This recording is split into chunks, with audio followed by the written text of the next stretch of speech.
Alright, this is Complacent Badger. How's everybody doing? Here with Sierra Kilo. Greetings. We're going to be watching the Week 7 game, Pitch Doctors vs. Iron Beer Bellies. My opponent, being where he's at, has pretty crappy internet connection, so talking to him would have just probably had him DC. So we're just going to do a replay. That's going to be fun. Yep. So we've been doing some replays of my game, so let's see what you're doing. Yeah, let's see if we can see how shitty I am with the things that I do. So this is the infamous game that we've been talking about for a couple of weeks, where I decided that this was supposed to be your first victory. Yes. And I do believe that I predicted a 2-1 win on in your favor. So let's see how that turns out. One of us knows how it turns out. The other one doesn't. I don't know if that's true. Oh, do you know how it turns out? No, I do not. Oh. Then maybe neither of us know how it turns out. Alright, just doing a setup, trying to keep those agility 4s close by. This is going to be actually the first game that I can recall where I'm not receiving. Yeah, it's been like that for what, last four if I remember correctly. At the very least. Putting my sidestep guys on the sides right here to lull him into trying to use his frenzy against me. Good use, because I've been trying to trap people to get frenzied out of bounds lately, and so Rock Throw gets a knockout right off the bat. Oh, that's perfect. Mm-hmm. Nothing like that.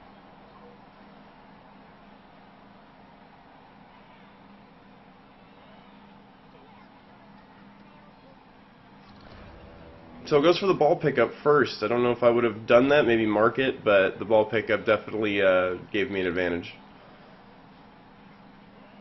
For sure. That's something that we've seen him do quite a bit, is to not bother to set up or make decisions. Like, if his next move was just to tackle the shit out of everybody, then fair. Mm-hmm. But because if he's not going to make a better position for his line players, but you'd figure that he'd want to do something. But at the same time, you know, it is an agility 3 character with sure hands. He wasn't really expecting to fail 2 3+s. Yeah, I agree with that. I wouldn't expect to do that, even though I did. Yeah, and that's why I kind of choose hardly ever to pick up the balls first. Okay, right here is probably one of the mistakes that I made. I was like, you know what, I'm going to try throwing this bomb. And that was dumb. I should have done other things. Oh, that stunty. Yep. Yeah, but that's a sweet situation there, where you have 2 of his players plus a guy on the ground that you could they're all wrapped up nicely. Yeah, and that's what I was trying to get, and I was like, alright, man, I'm going to try to use Ashy Pete appropriately, and does not.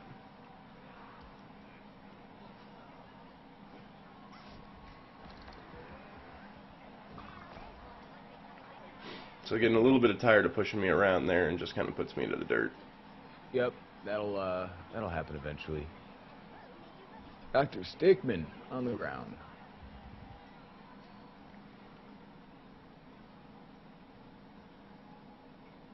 The fire looks awesome fast.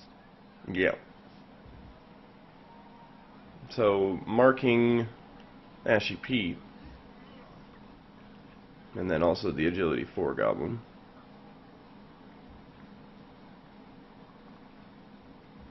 And that's a good goblin to mark, trying to get that agility. I mean, at least make him roll. Not that it's going to be the dodge roll would be difficult. Uh-oh. So he actually failed to pick up again, despite having sure hands. And is it in the end zone? Yes. Oh. That's exciting. So at this point, I'm looking at it like, okay, he's got his agility 4 right there. I'm sure he's going to be pretty tired of rolling those 3s and failing. So I'm going to mark the agility 4 because I feel like he's going to try to move him.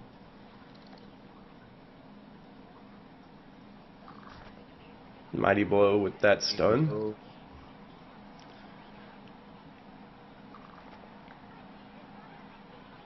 Swinging that ball. Now, you were saying, I looked at the rules because it didn't seem right. Badly hurt from the fanatic. Nice. So you're saying that that player has to move all 3 spaces? Yes, he cannot not move all 3 spaces.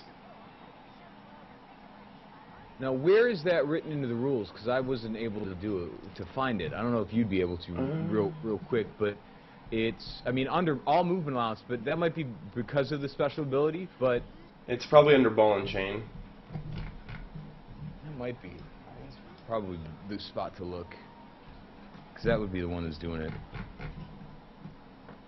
Yeah, I don't disbelieve you in the Alright, yeah.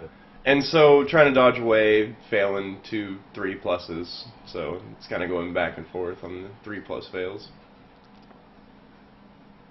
Alright, so he actually tackles with his, or blocks with his agility 4 runner.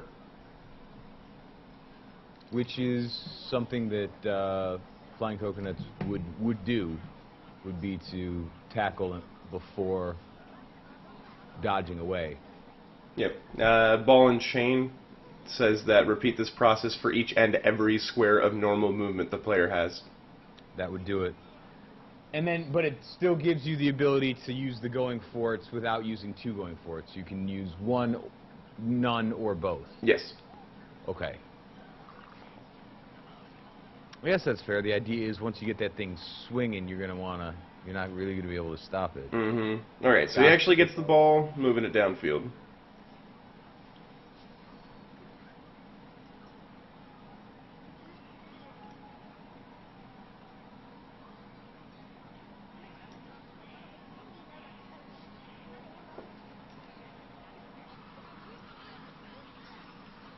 I always like playing against Flying Coconuts because you never really can plan what you're going to do because the dwarves are so difficult to move around in the first place. And then he's kind of an outside-of-the-box thinker when it comes to his play style. Yep. So Looney didn't actually move the entire game and gets blitzed and knocked out.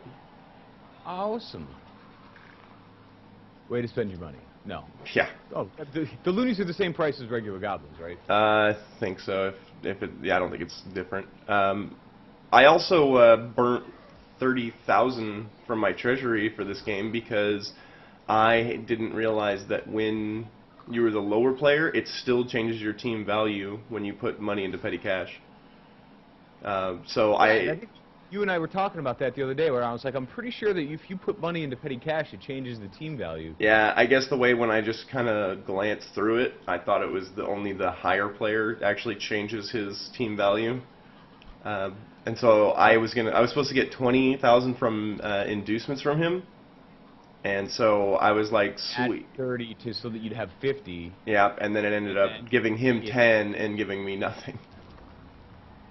Perfect. So I wasted 30,000 before this game. So I mean 30,000, big whoop, but it was kind of upsetting. Yeah, roll of the dice. That's enough to make you drink. But then again, waking up in the morning is a good enough reason for me. Mm-hmm. However, I did learn a lesson, so that's worth it. Yeah, and that's, some of the things that it's good to be able to share on this, where, even people who've, read the rules extensively and have a fairly good understanding of it, just through the actual experience of gameplay is where you figure it out. Mm-hmm. Hustler One and I were talking about his guy with big hand, mm-hmm. and he's like, I mean, that's great attribute, and he likes it, but man, would he prefer sure hands instead. And I go, well, the only way to really tell the difference is to work through those kind of situations that you find yourself in, where you're like, you know what? If I had this, I would prefer it. Ooh, badly hurt. Yep, first injury on my side. But yeah, I mean, it's not a bad attribute. It fixed exactly what he wanted to be fixed, but he realized that, instead of having that another one would be very similar to what he wanted to be done, but would have been more advantageous in other aspects. Big hand just ignores negative modifiers when picking up the ball from enemy tackle zone. It's so big that it doesn't matter if they're slapping your hand, you can just pick it up, while sure hands actually gives you a reroll. Reroll. Which I was kind of explaining to Ducky Shoes yesterday because I was showing her. I just made a scratch Wood Elf team, and I actually only had a thrower and 10 linemen. Right. And I was explaining to her because I actually picked up 4 rerolls instead of what she started with 2, and she's like, "Well, you have a problem. Rerolls you're ridiculous with rerolls." And I was like, "But watch." And I would do all the things, making touchdown with linemen, and she's like, "Oh, those linemen are good." And I'm like, "They're basically the same thing as your throwers and catchers, cheaper. The linemen are cheaper, but the thing that the throwers and catchers come with is built-in rerolls." Right.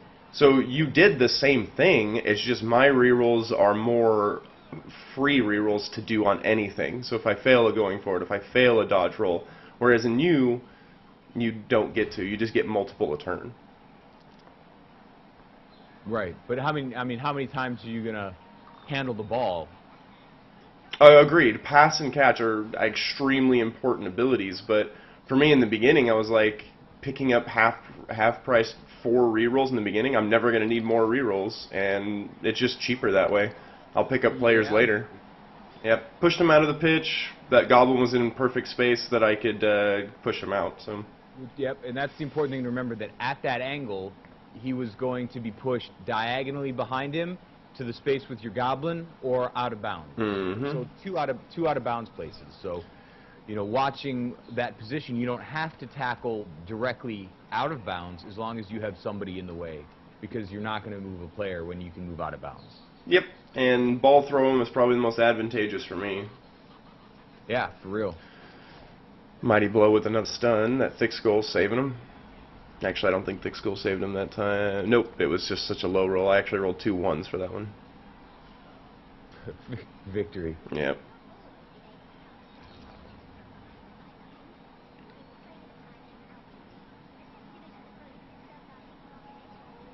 Always supporting your really stupids with goblins that aren't really stupid, so that it changes it from a 4+ to a 2+, right? Yes. So that's trying to throw that bomb, and nothing. Yeah, I set him up on the turn before just so that I don't have to worry about it too much. Well, it gives you an option now where both of those characters can move, so you can follow or do something else if necessary, because you don't have to have the guy next to him the whole time, just when he makes the initial movement roll. Mm-hmm. Alright, so really going after that fanatic, and I got lucky with only pushes. Yep, Dauntless, good way to go through that. Plus the frenzy, so he's losing tackle zones, but it doesn't. Well, let's see. Did Dauntless went off so that he got the. You got the die. Yeah, so all he needed was more than double. So anything more than that is useless. Mm-hmm. Yeah, I had mine go off a couple times, but it didn't really help. So he dodged into 2 tackle zones. I don't know if he did that just because he felt like he needed to mark the ball, or because he just didn't understand the -2 modifier. Yeah, I mean, personally, I had to move behind to get in the way. Yeah. But he didn't. Maybe he didn't have the movement allowances. That didn't count.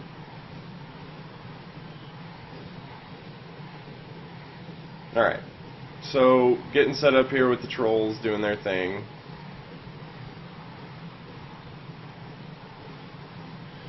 Fanatic trying to get everybody set up into a nice little patch, which I succeed. So I'm like, goodbye.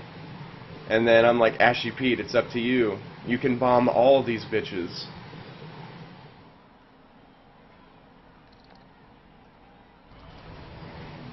Oh, yeah, buddy. So, you know. Right.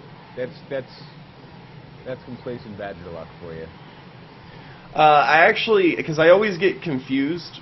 If you look at the rolls, I had a scatter launch as my first one, and I re-rolled to a fumble, because I always get confused when it pops up, because it says, you rolled this, and you need this. Would you like to re-roll? And I'm like, does that mean I actually rolled that result, and it hasn't done the modifiers yet?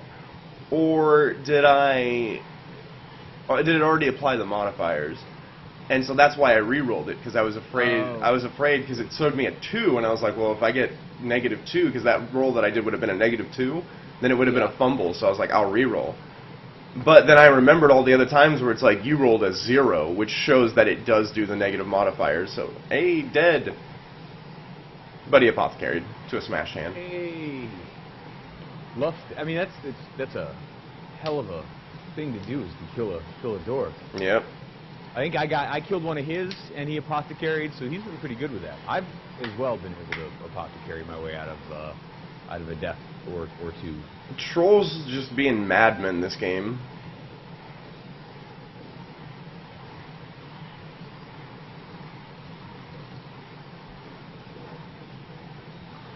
Fnatic just kind of twirly-gigging about. Yep. And nice then little pop, there you go. Get that touchdown. So I've got a knockout and an injury, but the knockout is somebody who's going to be gone anyways. He's got 2 knockouts, gets 1 back, and 2 injuries. So I'm actually on top right now. Incroyable. And he was the receiver on that one, so I was actually able to get him on the back foot. Yeah, that's outstanding. At that point, I was pretty confident. I was like, okay, I was able to push him back. He doesn't have a lot of time left in this half. I received the ball. I think I've got it. High kick right into the hands. Yeah. Okay. Oh. Yep. Immediately badly hurt. Getting set up against 2 goblins, I think he's just marking them, but don't really know what he was trying to... It's one of those things, he does the same thing over here, and it's kind of questionable at best. Yep. Still leaving an Oh, alley. another badly hurt immediately. His 2 blocks this turn have been badly hurt, by the way. Perfect. So, my first really stupid of the game. Which is fairly impressive for his amount of kind of necessary movements that you've made with those. Yes. So they didn't really, I mean, and that's not one that's too consequential. Nope. I mean, it's with this few, I mean, he couldn't score from there if he wanted to, right? No, he has no chance of scoring. I'm merely putting bodies over here to, if he thinks he can score, put more focus on these goblins over here than on Stickman and the rest of them. Right. Because I know he can't score. Where the heart of the team is. Exactly. I know he can't score, but I'm just kind of throwing bodies at him. The agility 4, meh. I mean, he's great. I love tip grit, but you hit him, you hit him. So he goes for the bait, hits actually a fucking level 1 goblin. Gets the ball moving. Great, it's your last turn. Enjoy that. And this is where I was trying to tackle, and I was like, okay, Stickman should be safe between sidestep and all these assists, and actually gets a damage back.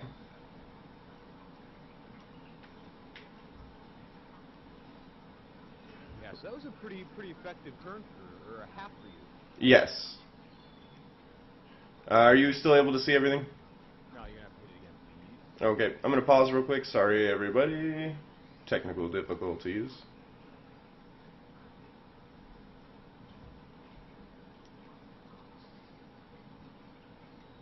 Okay, so Dr. Stickman, because of that Troll Slayer moving through that group, actually damaged his back. So that makes a damage back. Missed next game and niggling injury. Okay. So another knockout from a goblin. Oh yeah. So 2 injuries to, I think we're at, for my side, 2, and he got all his KOs back to 4 and 3 kickouts. So I'm missing 7. He's missing 2. That's. But you have 6 players in reserve. I have 5 players in reserve. It's a 16-man roster, and I don't think I maybe am missing 1 player this game, so I might have had only 4 in reserve. Okay. Yeah, you took quite a bit of punishment for that do-nothing turn. He got. Yeah, he got the better of you. Yeah, he did a lot of really good injury rolls. And niggling injuries, tough. So what that ends up doing is for all the, it adds one to the next, to the, on the injury table, right? Yep. So I immediately respond with a badly hurt on him. Making those holes. Yep. But yeah, so that's, adds one to the injury table from now until forever. Yep. So as long as he gets penned, it's easier to hurt him more severely.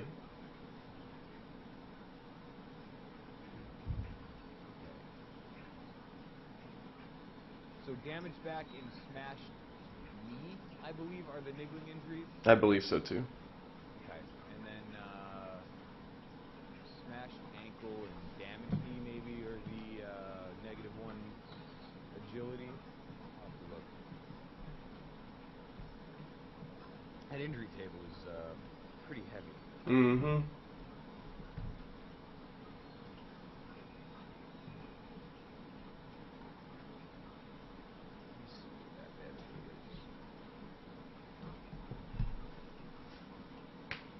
So, actually just opened up a complete lane and then failed the handoff. And at this point I was basically saying, there goes an injury. Another badly hurt on my goblins. At this point I was like, if I lose this game, it's because of that one handoff. Knockout.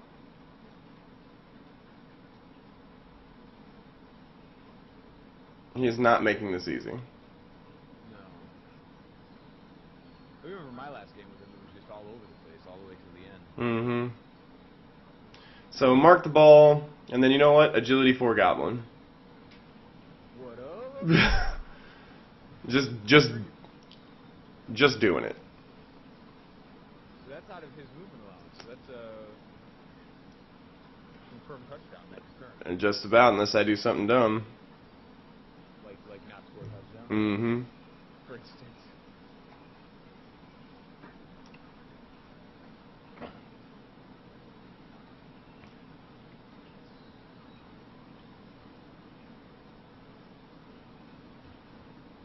Alright, so fails the dodge roll. Okay. He gets the blitz on you, so he does have the Yep, but then he decides to do a dodge roll to get in front for whatever reason. Don't get my knockout back, so that's pretty bad. He's got 3 injuries right there. I've got 1 knockout that... Impressive for your team, especially because maybe only one of them was called by your secret weapons? Yeah, I think so, because Bombardier didn't do anything, Looney didn't do anything, and so the Fanatic maybe got an injury, but I think he was mostly KOs. It's all been my trolls and then 1 goblin. Yeah, go goblin. Yeah. So I have 8 or 9 players out of commission right now, and I only have 6 players on the pitch. So yeah, I guess I was missing a player this game.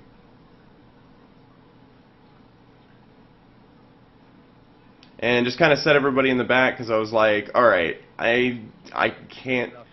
Yeah, taking enough damage. I'll try to play a zone defense, but really I can't stop him from getting this touchdown, nor does it really matter. Right. Trick is to try to slow it down as effectively as possible and try to keep him because yeah, I see what you're saying is it's pretty much guaranteed for a touchdown. So keep it to 1, make him use as many turns as you can, and then make sure to not hand him the ball afterwards. Yep. So it pushes my goblin off the pitch because this kind of pissed me off because I set up with 2 dice, even re-rolled, and nothing was to put this guy on the ground. So I was like, okay. So I marked the ball carrier just so I had some presence against him. And now I'm down to 5 players. So he tackles me. Ow. Right. And you don't have any goblins up by your really stupid players. So there you go. Brought him up to do that. Outstanding.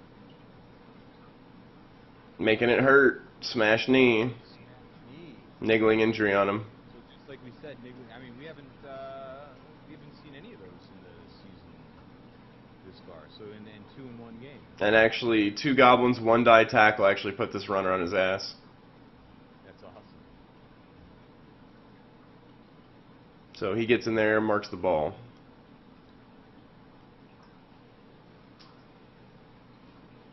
So at this point, I'm like, I might hold him 2-0. Yeah, that would be. And then the outnumbering comes in. Yeah, and then. And then my goblin's like, you know what? We're gonna hang out over here. And my trolls are like, we're gonna hang out smashing these fools.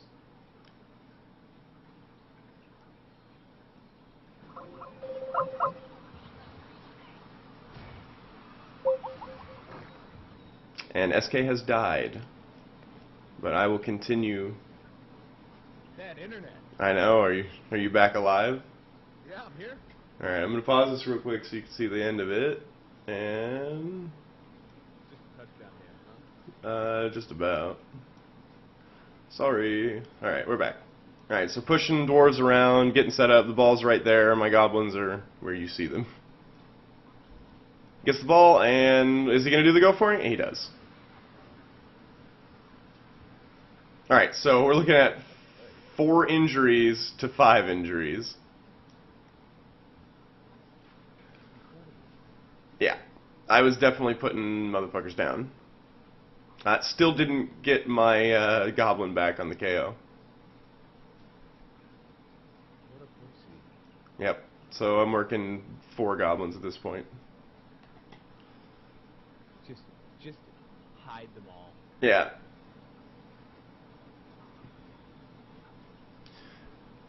Give him a good foul for good measure. I almost felt bad for that, but I was like, you know what? He's playing Mass Rack next one. I got to throw Mass Rack a bone, see if I can get another guy out for him. Yeah. It's green skin love. Right. Got to stay loyal. That's just a hug. All right, so that was that one. What'd you think of that game? I thought that was really good. Definitely didn't turn out during the gameplay what like you'd expect it to. It was a lot more. I mean, even on his side, where he was able to get to a lot more players than I thought he would. But you did a really good job of doing damage and not even getting a lot of use out of your special or your secret weapons like you normally do. So being able to stop that first drive and get that touchdown totally changed it. Super good game. Yep. Well, that'll be it for that one, and we'll see you guys next time. Thanks for watching. Later.